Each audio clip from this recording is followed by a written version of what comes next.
Hi everyone, welcome back to the channel study smartly with Jyoti. ये हमारा 7th lecture है जिसमें हम देखने की कोशिश करेंगे। इससे पहले हमने सोशोलॉजी को डेवलपमेंट में इंटेलेक्चुअल आइडियाज़ का क्या रोल्स रहा, इंटेलेक्चुअल आइडियाज़ ने कैसे हेल्प किया सोशोलॉजी को एज ए सब्जेक्ट डेवलप करने में, उससे देख चुके हैं। इस वीडियो में हम लोग देखने की कोशिश करेंगे तो कैसे जो मटेरियल चेंजेज आए उस दौर में, जो इंडस्ट्रियल रिवॉल्यूशन आया उसके कारण जो मटेरियल चेंजेज आए हमारे सोसाइटी में। मटेरियल चेंजेस का मतलब हो गया जो जैसे कि हमारा इकोनॉमी में जो चेंज आया, उससे लोगों के लाइफ स्टाइल में जो चेंजेज आए वो हो गया मटेरियल चेंजेस। तो मटेरियल चेंजेस जो आए वो कैसे हेल्प किया सोशोलॉजी को डेवलप करने में। तो सबसे पहले हम एक ब्रीफ में देख लेते हैं हर वीडियोज़ की तरह, जिसमें हमें क्या समझना है। तो लेट्स कि 18th 19th सेंचुरी का समय है। इससे पहले यानी 17th सेंचुरी और या हाफ 18th सेंचुरी मान लेते हैं, और सेकेंड यानी मिड 18th सेंचुरी के आसपास, सेकेंड है half of the 18th century. इसमें क्या हुआ, इससे पहले यहाँ पे आया इंडस्ट्रियल रिवॉल्यूशन। इंडस्ट्रियल रिवॉल्यूशन से ये है पहले का समय, ये है बाद का समय, और ये समय वो है जहाँ पे इंडस्ट्रियल रिवॉल्यूशन आया। इससे पहले क्या था, यहाँ पे एग्रीकल्चर डोमिनेट करता था। यहाँ पे आर्ट एंड आर्टिसंस जो थे यानी क्राफ्ट और क्राफ्टमैन जो थे वो डोमिनेट करते थे सोसाइटी में। जो इंडस्ट्रियल रिवॉल्यूशन का समय था इसमें बड़ी बड़ी फैक्ट्रीज़ का आना, उसके कारण प्रोडक्शन का बढ़ना। जिस एरिया में एक फैक्ट्री लगाया गया, क्योंकि पहले जो होता था वो काम छोटा होता था, लोग अपने घर में काम कर लेते थे, या फिर उन्हें जो है बहुत बड़ी बड़ी जगहों की ज़रूरत नहीं थी काम करने के लिए। लेकिन इंडस्ट्रियल रिवॉल्यूशन के कारण क्या हुआ, इंडस्ट्रियल जैसे लेट्स कि एक छोटा सा एक पर्सन है और ये जो है एक बर्तन बनाने का काम करता है। सॉरी, ये बर्तन तो नहीं हुआ, कुछ और हो गया। ये बर्तन बनाने का जो है ये काम करता है, ठीक है। अब इसको बहुत ज़्यादा जगह नहीं चाहिए, या अगर 5-10 लोग इसके फैमिली में हैं और सारे लोग यही काम करते हैं, फिर भी इसको बहुत ज़्यादा जगह नहीं चाहिए। क्यों? क्योंकि इसे उतना ही बर्तन बनाना है जितना कुछ लोग इससे खरीदेंगे बर्तन, वो भी बहुत बड़े अमाउंट में नहीं खरीदेंगे, क्योंकि इसको बहुत बड़े अमाउंट में नहीं बेचना है जो एक दिन में जो है 1-1 लाख बर्तन प्रोड्यूस कर रहे हैं, ऐसा नहीं करना है। दिन में इसको 10 बनाना है, लेट्स मान लेते हैं। तो ना ही इसको टाइम का टेंशन है, अगर है तो लेट्स मान लेते हैं जो इसको जो है 5 तारीख या 5 से पहले जो है इसको 10 बर्तन बनाना है। इसको पता है हमारे पास टाइम कब तक है, 5 तारीख तक का टाइम है। तो 5 तारीख तक से पहले ये अपना 10 बर्तन बना करके तैयार कर लेगा और जिसका ऑर्डर होगा उसको दे देगा। यानी इसके पास कोई जो है ना टेंशन है जो आज ही बनाना है, 5-10 नहीं बनाना है, 100 बर्तन बनाने हैं, ऐसा कोई टेंशन नहीं, ये एकदम फ्री है। ये जब चाहे, अब 5 तारीख तक का अगर इसके पास डेडलाइन है तो ये जब चाहे तब अपना बर्तन बना सकता है, इसके ऊपर कोई फोर्स करने वाला नहीं और ये अपने जगह पे बना सकता है। लेकिन अब चूंकि इंडस्ट्रियल रिवॉल्यूशन जो आया, इंडस्ट्रियल रिवॉल्यूशन के कारण क्या हो गया, तो अब यहाँ पे एक दिन में अगर कोई व्यक्ति 10 बर्तन बना रहा था तब इसको एक दिन में 100 बर्तन बनाना है या 1000 बर्तन बनाना है, तो वो एक जगह तो बैठ करके 100 और 1000 बर्तन बना नहीं पाएगा क्योंकि जगह नहीं है। तब वो क्या करेगा, एक बड़े से एरिया में जाएगा, उस बड़े से एरिया में जो है क्या करेगा, यहाँ पे वो बर्तन बनाना शुरू करेगा। अब वो हाथ से एक दिन में तो 1000 बर्तन बना नहीं पाएगा, तब कुछ मशीन टाइप का कुछ लाएगा जिसमें जो है पेंटिंग या उसमें जो भी डिजाइनिंग होगा वो मशीन से कर लेगा, उसको पेंट मशीन से कर लेगा, प्रोडक्शन उसका फास्ट हो जाएगा उस मशीन के हेल्प से। वो कुछ ऐसा कोशिश करेगा और एक जगह जो है यहाँ पे प्रोड्यूस करने का शुरुआत करेगा। अब चूंकि ये यहाँ प्रोड्यूस कर रहा है और एक दिन में जो है 1000 बर्तन ही अकेले तो बना नहीं पाएगा, तो 5-10 लोग को ये और रख लेगा जो तुम लोग भी आकर के बर्तन बनाओ हमारे पास। अब ये 10 लोग जो जाएंगे तो चूँकि ये अपने घर से दूर हैं, ये लोग भी जो यहाँ काम करने के लिए आए ये भी अपने घर से दूर आए, और इस कंडीशन में क्या हुआ, ये जहाँ पे एक फैक्ट्री लगा वहाँ पे लोगों का जो है पॉपुलेशन जो है अचानक से बढ़ गया। चूँकि ये भी बहुत बड़ा एरिया नहीं है, लेकिन जितना बड़ा भी वो एरिया है उसी में जो है बहुत सारे लोग आ गए काम करने के लिए, उस जगह का पॉपुलेशन बढ़ गया। जो लोग काम करने के लिए आए वहाँ पर वो अपने घर को छोड़ के आए हैं, यानी उसको सही से फूड नहीं मिल रहा है, क्योंकि एक ही जगह पे बहुत सारे लोग रह रहे हैं तो अपने हाइजीन को मेंटेन नहीं कर पा रहे हैं, उसका इन्वायरमेंट सही नहीं है, बड़े बड़े फैक्ट्रीज उस एरिया में चल रहा है। यहाँ पे तो हम लोग एक पॉटर की बात कर रहे हैं, लेकिन एक्चुअली में वहाँ पे इंडस्ट्रीज़ का शुरुआत हुआ था और बड़े बड़े मशीन्स जो है लगने शुरू हो गए, उससे जो है धुआं निकल रहा है, स्मोक निकल रहा है।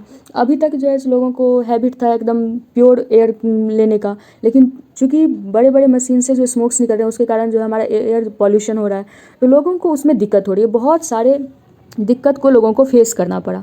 और इंडस्ट्रियल रिवॉल्यूशन के कारण बहुत सारे जो है सो लोगों को परेशानियाँ हुई। लेकिन क्या इंडस्ट्रियल रिवॉल्यूशन के कारण सिर्फ जो है सो निगेटिविटी ही आया, यानी negative impact he industrial revolution का पड़ा? तो ऐसा नहीं है, इंडस्ट्रियल रिवॉल्यूशन का पॉजिटिव इम्पैक्ट भी पड़ा। लेकिन पॉजिटिव इम्पैक्ट जो है उस समय पर जो लोग को फोकस में ज़्यादा था क्या, तो जो इंडस्ट्रियल रिवॉल्यूशन था उसका जो निगेटिव इम्पैक्ट पड़ रहा था उसको लोग ज़्यादा फोकस कर रहे थे उस समय में। और वो जो भी प्रॉब्लम्स क्रिएट हो रहा था सोसाइटी में उसको जो सॉल्व करना चाह रहा था, कुछ पर्सन ऐसे थे जो कि चाहते थे जो इस प्रॉब्लम को सॉल्व किया जाए, तो वही सोशोलॉजी को एक सब्जेक्ट मैटर दिया और बाद में सोशोलॉजी जो है उससे डेवलप हुआ। तब इस बुक को पढ़ते हैं। अब अगर हम देखें जो एक इकोनॉमिक चेंज होने से क्या सब हो गया, चलो बुक को पढ़ने से पहले एक बार और समझ लेते हैं। एक इकोनॉमी में मान लेते हैं कि चेंज आया। एक क्वेश्चन हो सकता है जो अगर मान लेते हैं एग्रीकल्चर कर रहा था, एग्रीकल्चर से इंडस्ट्री कर रहा है, जिसमें बहुत बड़ी चेंज क्या होगी। अगर हम चेंज को देखना चाहेंगे तो देखते हैं कैसे। अगर लोग एग्रीकल्चर कर रहे थे तो यहाँ पे थे कौन? Feudal lords. फ्यूडल लॉर्ड्स ये बहुत बड़े बड़े फ्यूडल लॉर्ड्स नहीं होते थे, बहुत छोटे छोटे फ्यूडल लॉर्ड्स होते थे। इसके नीचे फार्मर्स हैं। तो फार्मर और फ्यूडल लॉर्ड्स के बीच का कनेक्शन जो है सो कह सकते हैं डायरेक्ट कांटेक्ट हो सकता है, मतलब बहुत डिफ़िकल्ट नहीं है, डायरेक्ट कांटेक्ट इन दोनों के बीच में हो सकता है। ये अभी जो है ये सारे लोग जो है विलेज लाइफ जी रहे हैं, जितने भी लोग हैं यहाँ पे। प्रोडक्शन जो है लिमिटेड प्रोडक्शन है, बहुत ज़्यादा प्रोडक्शन नहीं है। लोग अपने फैमिली के साथ रहना ज़्यादा प्रीफर करते हैं और फैमिली के साथ रह रहे हैं जब एग्रेरियन सोसाइटी था। लेकिन जैसे ही जो है अब प्रोडक्शन भी डोमेस्टिक प्रोडक्शन हो रहा है, कहीं ऐसा नहीं है जो अलग अलग बड़े बड़े फैक्ट्रीज बन रहे हैं और उसमें प्रोडक्शन लोग कर रहे हैं, प्रोडक्शन भी डोमेस्टिक प्रोडक्शन हो रहा है। लेकिन जैसे ही इंडस्ट्रियल रिवॉल्यूशन आया, इंडस्ट्री के कारण क्या हो गया, अब प्रोडक्शन जो हो रहा है वो आउटसाइड हो रहा है। पहले डोमेस्टिक प्रोडक्शन था, अब आउटसाइड प्रोडक्शन हो रहा है। प्रोडक्शन कहाँ हो रहा है? फैक्ट्री में हो रहा है। फैक्ट्री में कौन है? तो फैक्ट्री का एक कोई मैनेजर होगा या जिसका फैक्ट्री होगा वो होगा, और उसमें जो है सो मैनेजर होगा। उसके ऊपर जो है सो मान लो किसी एक का फैक्ट्री है, उसके नीचे बोर्ड मेंबर्स हो गए, उसके नीचे मैनेजर हो गया, उसके नीचे बहुत सारे वर्कर्स हैं। यानी वर्कर का जो जिसका वो फैक्ट्री है और जो वहाँ पे वर्क कर रहा है उसका डायरेक्ट कनेक्शन ही नहीं है, वो उसको जानता ही नहीं वो किसके लिए काम करे। यहाँ जो लोग काम कर रहे थे उसको सेटिस्फैक्शन था, उसको पता था उसे पता था जो हम किसके लिए काम कर रहे हैं और कितना काम कर रहे हैं। लेकिन यहाँ जो लोग काम कर रहे हैं, इंडस्ट्रीज़ में जो लोग काम कर रहे हैं, उसे ये नहीं पता जो किसके लिए काम कर रहे हैं, सिर्फ वो काम कर रहा है। यानी वो जो काम कर रहा है उसका उससे कोई रिलेशन नहीं हो रहा है। यानी ये अपने आप को उस काम से जोड़ करके खुद को नहीं देख पा रहा है। यहाँ जो वर्कर है अपने आप को एलिनिएट, अपने आप को अलग थलग फील कर रहा है यहाँ पे। ये सारी चीज़ें जो हैं सो डिफरेंस है जब एग्रेरियन सोसाइटी था उस समय और जब इंडस्ट्रियल सोसाइटी आया उसमें। इसी चीज़ को हम पढ़ने की कोशिश करते हैं इस बुक के through. The material issue that went into the making of sociology. The Industrial Revolution was based upon a new dynamic form of economic activity, capitalism. यानी इंडस्ट्रियल रिवॉल्यूशन आया किसके कारण? तो कैपिटलिज्म के कारण। कैपिटलिज्म क्या होता है? कैपिटलिज्म होता है money based economy. Money based economy में क्या होता है? कैपिटलिज्म होता है मनी बेस्ड इकोनॉमी। यहाँ पे प्रॉफिट मैटर करता है कैपिटलिज्म में। यहाँ पे कोई एक पर्सन होगा जिसके पास बहुत सारा कैपिटल होगा, वो इन्वेस्ट करेगा और बाकी लोग इसके लिए वर्क करेंगे।